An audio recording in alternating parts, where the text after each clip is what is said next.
It's a job no one should have, but one man in Oakland is helping families of murder victims by creating obituaries of their loved ones. And as ABC 7's Cecilia Vega explains, he does it because he understands their pain firsthand.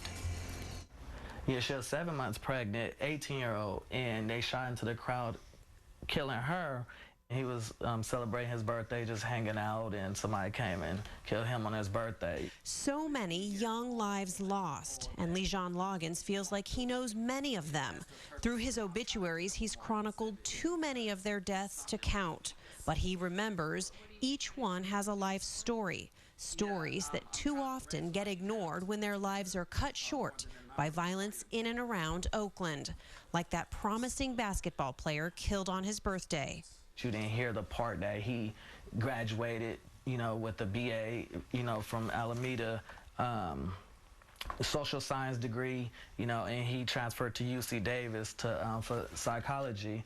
Or this aspiring model hit by a stray bullet while she slept in her own bed. What people don't know is that the day before she passed, she auditioned for American Next Top Model.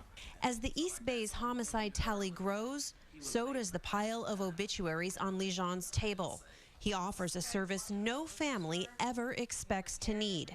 But Marilyn Harris, an anti-violence activist who works with families of murder victims through Oakland's Gaddafi Foundation, says these obituaries are also used as funeral programs, and often they become cherished keepsakes. By him going to the house instead of the family having to go and look for someone to do an obituary or having the funeral home to do it, he brings his expertise. It's an expertise that comes from experience. The first obituary Lejon ever created was for his own murdered cousin. That was more than 3 years ago. Now selecting photos, writing life stories, and deciding on the right colors and messages has become an unexpected full-time job. Lejon doesn't make much money doing it, but each time he finishes one obituary, I had the proof ready. It seems like the phone rings again with a request for another. With more than 100 murders this year in Oakland, Lejon's own secret to coping is to not ask too many questions about what happened to each of his subjects. I try not to learn too much about it because it would hinder, my process, because I'm a human, so I get caught up in the emotions. But it's hard not to get emotional when you're creating an obituary for a 16-year-old. He's somebody's prince, he's somebody's king, he had dreams and ambitions to be into music. What Lejon doesn't know is that when police responded to a shooting here on Oscar Avenue, they found Philip Wright lying on the floor of his own residence, shot dead after answering a knock at the front door. How you doing today? As he delivers a draft to Philip Wright's family, there are questions no one can answer.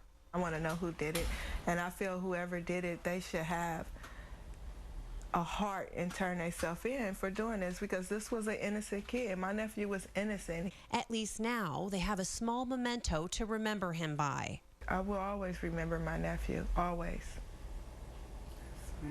Always. His smile, his walk, just how me and him have our own little jokes and conversation. He was like my son.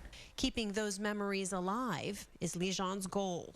And then that's the main thing, is that I want to honor the lives and honor the families by them stop talking about the number, because a number is just a number.